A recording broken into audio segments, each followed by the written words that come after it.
Hello, welcome to our presentation about a look into AI-assisted digital forensics. Let's get started. So first thing, the introduction, the problem statement. So Internet of Things devices, or IoT devices, are everywhere and they're growing, and we're starting to have these things called like smart cities, basically.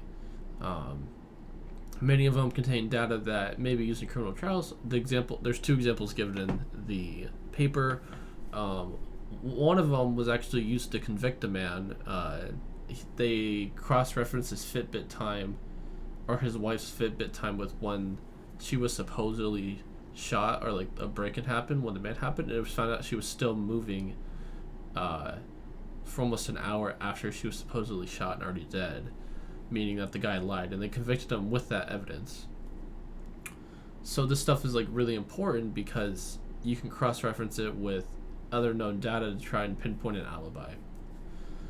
The problem is though that the data on these devices usually have proprietary software and hardware, making it really difficult to recover any of the locally stored data on them.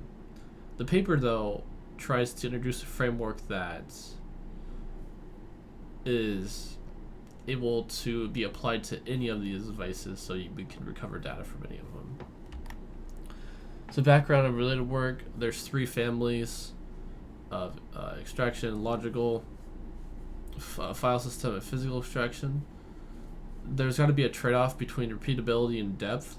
For example, you can have a method that will always recover all the information from a Fitbit, but it might not work for an MFit. Another thing is that trying to access the device's RAM or the firmware has a risk of actually altering the device state, which is a big no-no in digital forensics, since you want to have the most unaltered data that you can present to a jury.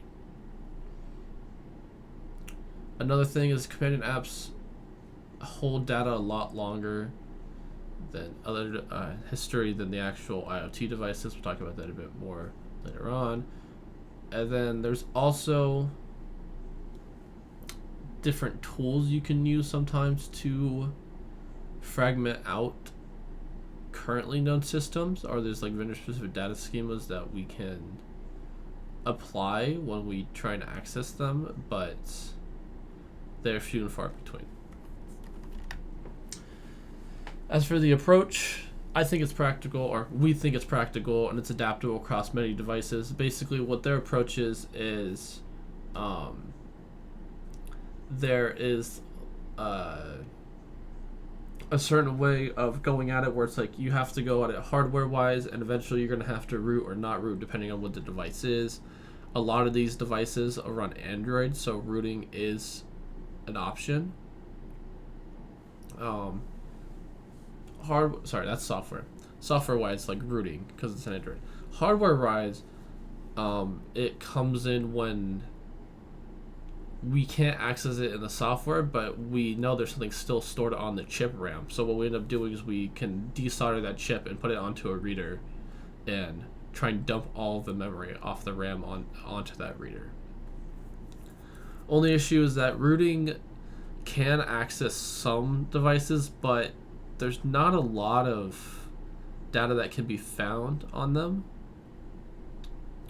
And then depending on the hardware tools, it depends. Like there could be hundreds of different schemas of boards, and it might be hard to scale it up across multiple devices or hundreds of devices. As for the evaluation results, they tested 5 or 6 devices, and only the AMFIT Stratos 3 produced significant artifacts from the software methodology after the root.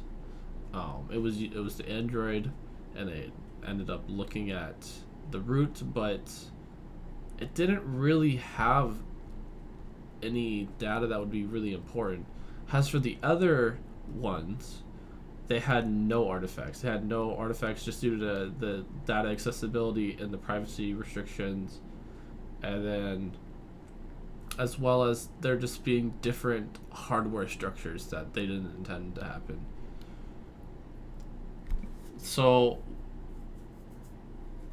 since the software doesn't work that well, it's much better to try and root the device directly, or even just chip off methods, so that way you can always be dumping the most up-to-date data off of the device. Okay, as for an alternative approach. So, since the framework worked kind of for the devices, like there was still limited data that came off of it, I would recommend trying to get into the companion app. Every single one of these IoT devices, was an Amfit or like a Fitbit, you know, they have a dedicated companion app on the phone. And the thing is that a Fitbit can only store data for up to, so daily data, so like minute by minute data, for up to 7 days on its RAM.